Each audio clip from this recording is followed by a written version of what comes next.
And that brings me to the final work on the program, the as yet untitled work by Azure Barton. And this is Barton in workshop here at the National Ballet School with the students. Barton is a graduate of the National Ballet School, and although she says she's always created dances from the time she was a little girl, it was here as a student that she helped originate the Stephen Godfrey Choreographic workshop. And it was here on this stage that she said that she presented her first formal works. She told me how excited she is that she feels she's come full circle to now be here choreographing on this stage for another generation of students.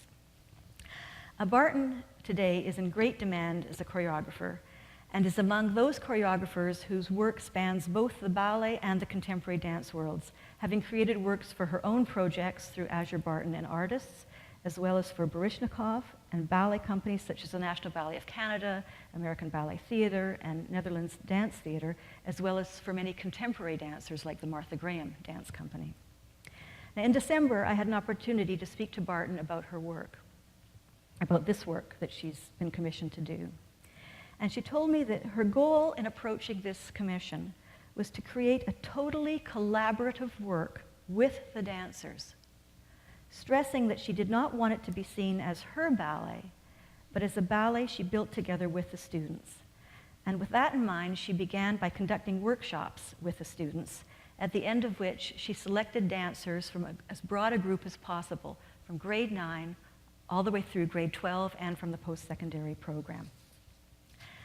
And everyone had to contribute to the creation of the movement vocabulary. Now, you're going to have a chance this evening to hear directly from Sean Amio, the rehearsal director, and Jacqueline Babi, one of the dancers in the piece, exactly how this collaborative process worked. So what I would like to do is finish with a few words about the music, which is by Lera Auerbach, the Russian-American composer, who, interestingly enough, was one of the last artists to defect from the former Soviet Union when she was only 17 years old. Auerbach has been described as being on her way to becoming one of the foremost composers of the 21st century. I actually think that just as what Tchaikovsky was to ballet music in the 19th century and Stravinsky was to ballet music in the 20th century, Auerbach may end up being to ballet music in the 21st century. Her works have already been choreographed a number of times by John Neumeier, including the piece that she's using for this new work. And Neumeier commissioned her for a ballet that he did, The Little Mermaid. And Barton herself has already used some of Auerbach's music. So they're using her work, 24 Preludes for violin and piano, and they've taken the music from this new work. Auerbach created 24 Preludes for violin and piano in 1999 when she was only 25 years old. The 24 Preludes explore all the major and minor tonalities in a complex world in which each prelude can stand on its own, but is part of the organic larger composition, an organic part of the larger composition. Now, Auerbach has said that interpreting her 24 Preludes is, and I quote, a matter of how you see them, and it works in different ways. But she went on to add that one of the ways that she thinks of them, and I quote, is as different memories which together form a human life. Like a life, this music has a steady quality in which moments of exquisite tenderness are interrupted by unpredictable and sometimes violent outbursts, moments of hope, moments of despair. You'll hear unexpected dissonance and incomplete endings, and there are moments when the echoes of one prelude resonate into the next. So let's listen to a few minutes from the opening prelude. This is from a recording. It's Vadim Gluzman at the piano and Angela Yoffe Vadim Gluzman in the violin and Angela Yoffe at the piano, recorded by Beast Records. It starts off very softly, so you have to listen carefully.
About the 24th and final prelude in the cycle, Auerbach has pointed out that in the last few measures, she included all 24 tonalities.